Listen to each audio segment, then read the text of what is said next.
I was looking what Dr. Blanton, Smiley Blanton, who is a colleague of Dr. Norman Vincent Peale, what he said about fear. He said, fear is the most subtle and destructive of all human diseases. Ladies and gentlemen, fear kills dreams. Fear kills hope. Fear puts people in the hospital. Fear can age you. Fear, ladies and gentlemen, can hold you back from doing something that you know within yourself that you're capable of doing, but it will paralyze you. And it seemed like you're in a hypnotic spell. And I ask you a question, what is the benefit? What's the benefit of allowing fear to hold you back? What's the benefit of giving up on yourself, of not stepping out on life and taking life on? What is the benefit for you? What's the plus in that? It's one of the things I had to ask myself. So I didn't want to make any mistakes. I wanted everybody to like me. I wanted to be perfect the first time I did something. It's not going to happen. You're going to make some mistakes. You're going to hurt some folks' feelings. You're going to create some enemies whenever you decide that you want to begin to take life on. You've got to ask yourself, how long am I going to allow this to hold me back? Fear is false evidence appearing real. That is an illusion that we create in our mind. It is a state of mind that can be changed. Look at your life right now. Whatever you've done up to this point in time, your life is working. Whatever you have produced, it came out of you as a result of the kind of person that you have become.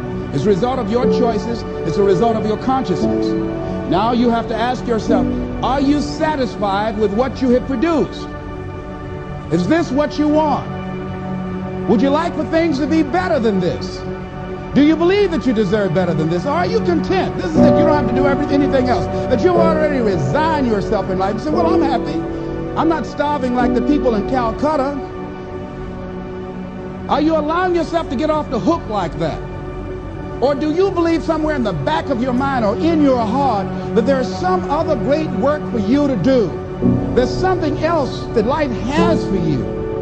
I believe that you have to begin to consciously monitor your inner conversation and start talking to yourself. Start building yourself up. Sometimes the only good things you will hear about you are the things that you say to you.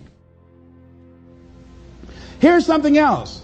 Most people are not living their dreams because of fear, ladies and gentlemen. I was in Columbus, Ohio yesterday speaking for a particular Ohio department. A young lady named Karen who greeted me, who organized the event. Very talented, very skillful. And she was talking about she wanted to become involved in the consulting business. I said, why aren't you doing it? I said, you have the abilities. I said, you're not here because they like you. You're here because you're doing the job. You're making things happen. And she came up with all kinds of ideas, but finally she said, I guess I can't see myself doing it. I guess I'm afraid.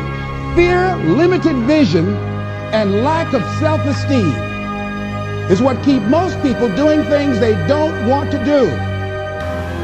I flew from Columbus, Ohio to Denver, Colorado to a major communications company. And the person that picked me up at the airport told me about the fact that the company was planning on having a major downsizing. And they offered some of the employees there an early retirement, and some of them will earn as much as $300,000. And they said, this is the last time that you can take this offer. If you don't do it, when we have the downsizing, you might be among those who will lose their jobs, and all you will get is your severance pay. And only 50% of the people who were eligible to take the $300,000 took it. The others were afraid to take a chance on themselves. The others couldn't see themselves beyond that company. They couldn't see life after that company. The same reason that people stay in relationships where they're abused or they're unhappy or it's unfulfilling. They can't see themselves beyond that relationship. They can't see themselves enjoying life without that person. They think that this is all that they can do. The same reason that people get stuck at a certain level in life. They can't see things being better for them. And they think that this is it and this is all they deserve. This is all they've ever seen. It's been passed on to them. And they think that this is it for them. Hello? Oh, no.